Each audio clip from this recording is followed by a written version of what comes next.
สวัสดีครับ Greetings from Bangkok once again Kasit Piromya during the last week of the month of September 2025 and this time I will discuss a bit about the foreign policy direction of the government of India. With my admiration,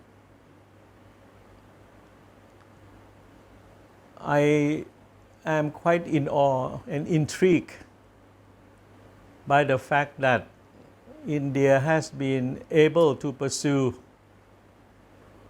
a sort of independent foreign policy direction. Self-reliance as the name of the game. Avoiding dependent mentality. In other words, I'm talking about the autonomous strategic direction of India foreign policy to rely on its own ability to be self-reliant and to avoid any confrontational posture with any one particular country, and at the same time to overcome any conflict, misunderstanding with all the countries concerned, especially China. This self-dependent, self-reliant foreign policy direction of India has come about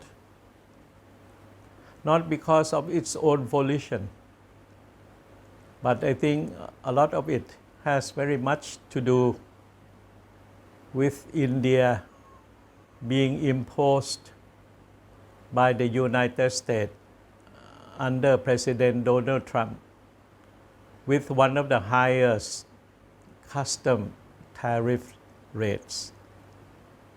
On the average, about 50%, one of the highest in the world. And the world had expected that there would be much reaction from India in terms of being confrontational, outspoken against the tariff measures of the United States, or even to put up a set of retaliatory measures or counter tariffs measures. But the leadership of India has not done any of that. It has been remaining quiet vis-a-vis the tantrums and the negative measures of the United States against India. So far, it has not even said a word in anger or in displeasure about the imposition of the tariffs, very high tariff rate of the United States against India, as a result of the fact that India did not toe the line in stopping the purchase of oil from Russia. It is to be recalled that the United States, under the leadership of President Donald Trump, has been imposing heavy sanctions against Russia for the fact that Russia had invaded Ukraine.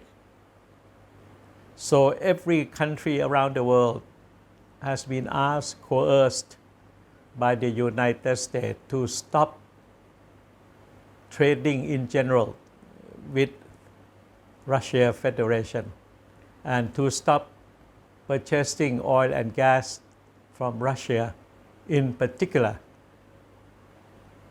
But the Indian government did not heed the call and the sort of coercive position of the United States. It has continued to purchase oil from the Russia Federation to much of the displeasure and consternation of President Donald Trump. So he tried to punish India by increasing the custom tariff rates for Indian products coming to the United States to the average rate of about 50%, one of the highest in the world. And the world were expecting that there would be reaction from India in terms of counter tariff measures,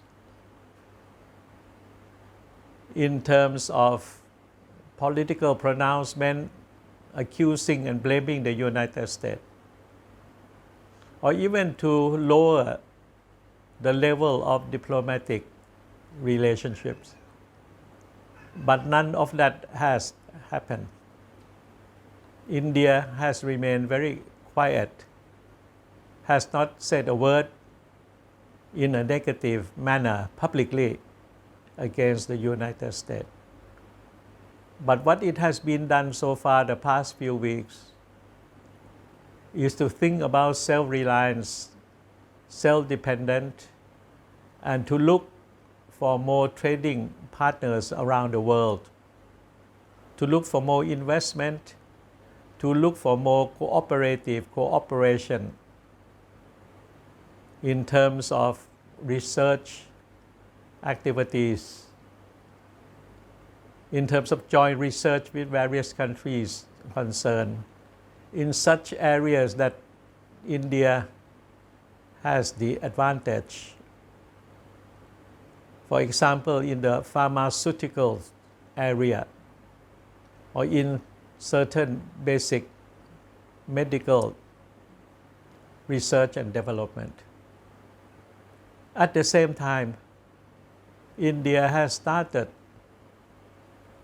to warm up the relationship with China.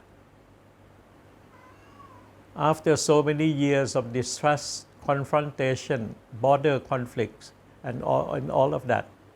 So India has been trying to adjust itself, accommodating, seeking compromise, looking for harmony with various countries, especially China, and at the same time to expand its presence around the world, to divert its export market from the United States to other countries. And I think this is a reflection of a sort of a mature foreign policy behavior. And it also reflects a sort of a self-confidence that it could go on living in the world at large without too much concern or too much dependent on the whims of the United States. This is something to be admired. This is something for other leaders around the world to think, to contemplate about self-reliance, about collective cooperation with fellow developing or middle-sized country and so on, and avoid the confrontational posture and to act as a mature political entities.